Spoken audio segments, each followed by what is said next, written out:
posting chapter 2 now. I'm going to be posting chapter 2 in a little bit after I'm done with the audiobook. Again, it's a pretty great book. I love it. And there's a second book, and I'll let you know if I had that book. Right now I am reading the first book. So yeah, and I hate that it's glare, but from that light. So yeah. Alright, I'm gonna turn off my camera and yeah.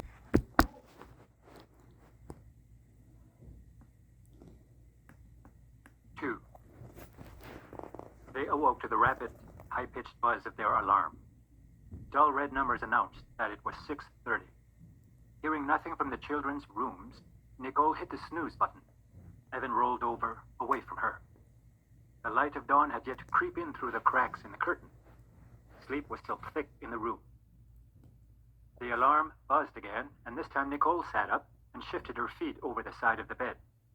She stood up, reached for her robe in the dark, and slipped it on. "You got them?" mumbled Evan. "Yeah, don't worry about it. You had a long day yesterday. Go back to sleep. I'll get them breakfast." He awoke sometime later to the chatter of the children in the kitchen. He heard something about one of their favorite TV shows that he couldn't quite make out. Satellite must still be out, he thought. They're usually not talking this much. He located some clothing on the floor and pulled on a pair of track pants and a t-shirt. He squinted as he stepped out of the hallway into the kitchen.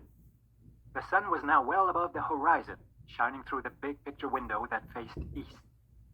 Nangon's pigtails swayed as she turned her head in his direction. "Hi, Daddy." "Minogisip," Evan answered. "Good morning, my sweetheart." He approached the table and kissed her on the forehead. She beamed at him while he turned to greet his son. "Hey, bud." Evan rubbed the boy's short brown hair. "Good morning, Dad," Maingan replied. Evan walked into the kitchen, kissed Nicole on the cheek, and poured himself a cup of black coffee. The morning sun caught the maple and oak trees in the front of the house, burnishing them gold and rich brown. The trees and some of the wildlife around them were preparing to sleep while the humans prepared for the great annual test. Evan sometimes envied the trees and black bears that put shut down for the winter. A sip of hot, strong coffee snapped him out of his reverie, and he walked over to look at his phone that he had left to charge. Nangons and Maingan smiled at him from the phone's screen. No notifications or messages, not even a text, though his phone had been dead the whole afternoon before.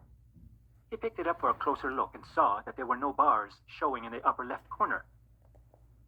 "No cell service," he muttered. "Really?"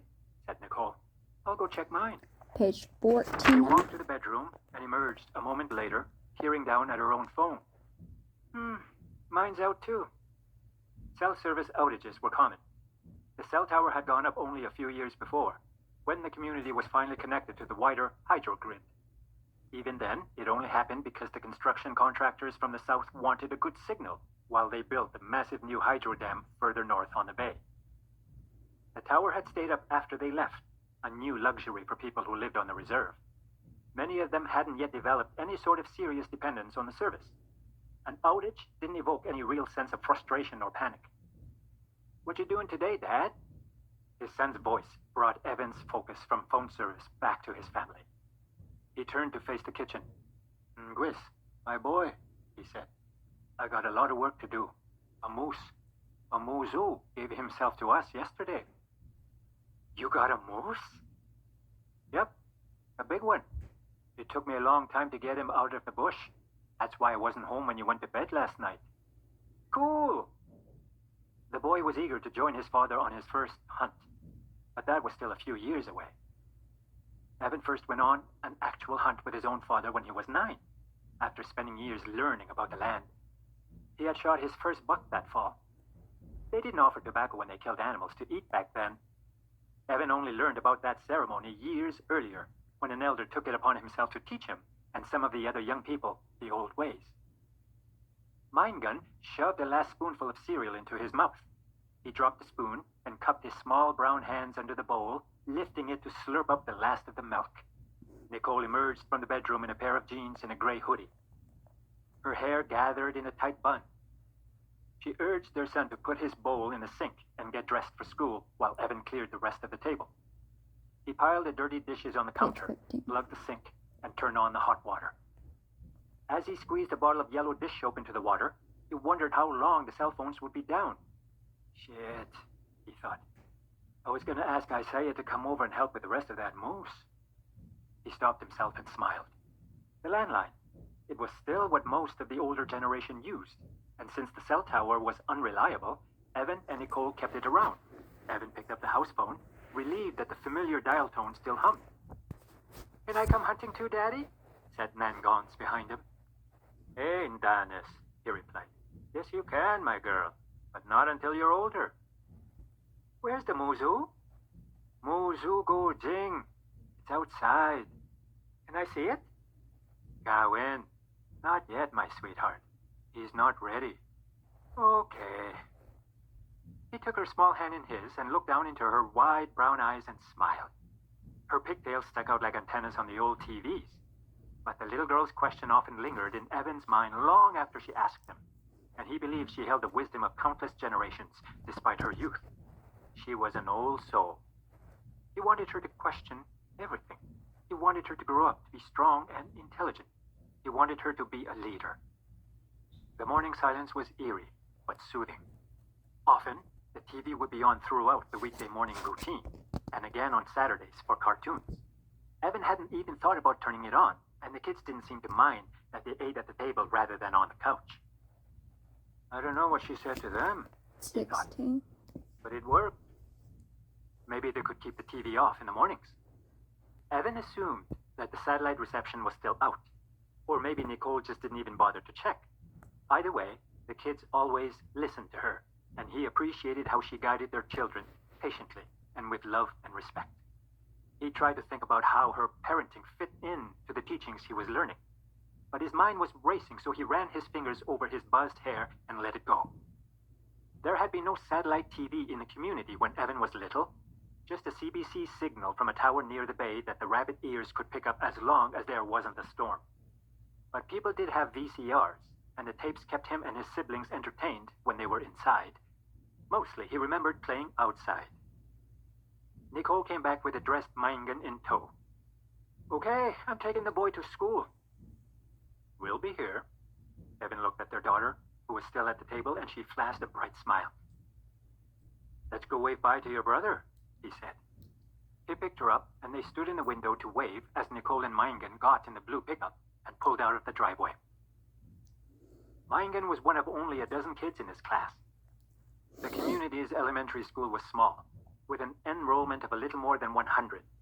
But it was in a new building, and the people on the reserve were happy that their kids could finally be educated in a decent facility.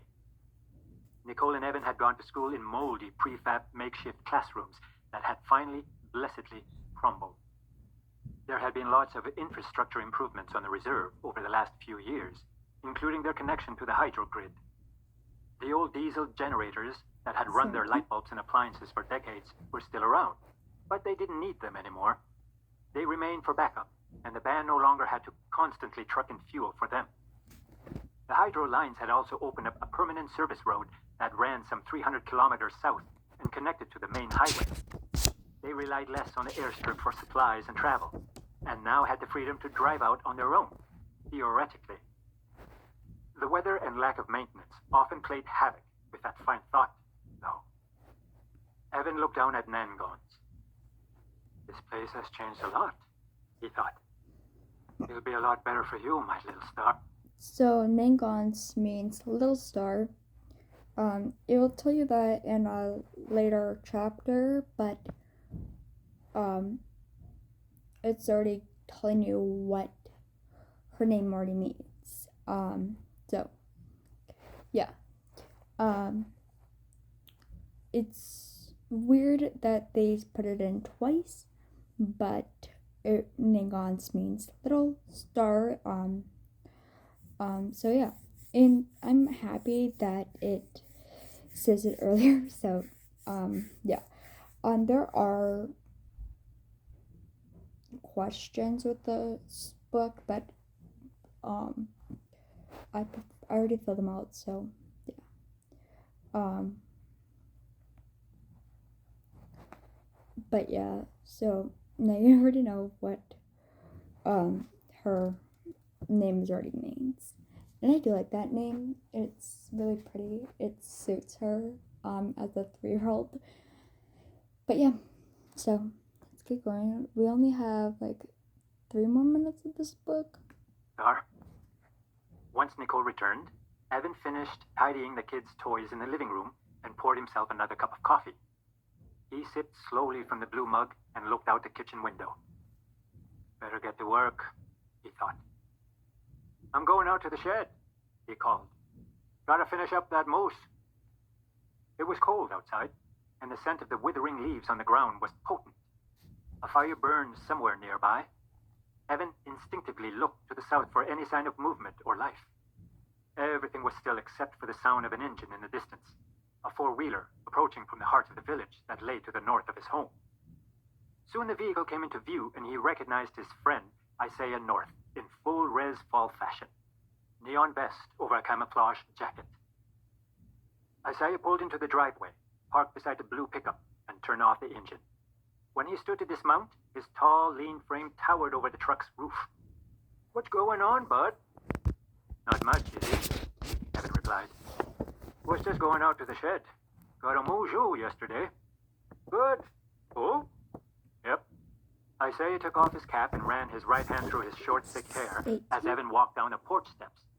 Side by side, Evan was a head shorter than his friend. I figured you must have shot something, Isaiah said. I didn't hear from you all day. I was going to text you this morning, but I got no service. Yeah, me neither, said Evan, pulling his phone out of his pocket to check again. Still nothing. I was going to text you too, but figured you'd just come by anyways. Can't keep me away when you got a big old bull nearby, the friend proclaimed, stretching his arms wide. All right then, you can help me finish him off. Maybe I'll let you have the back strips. Ever cheap. Evan chuckled and gave Isaiah a punch in the shoulder as he walked past him to the shed. Okay, that is it for chapter 2. There's only like not that much stuff, and it just ends there. So yeah, I really hope you guys do like this book. Again, Mangans means little star. We'll find out what Mangans means in a later chapter. So yeah, again, I'm gonna add this on my Google on my YouTube channel. So yeah. So thanks for watching. Bye.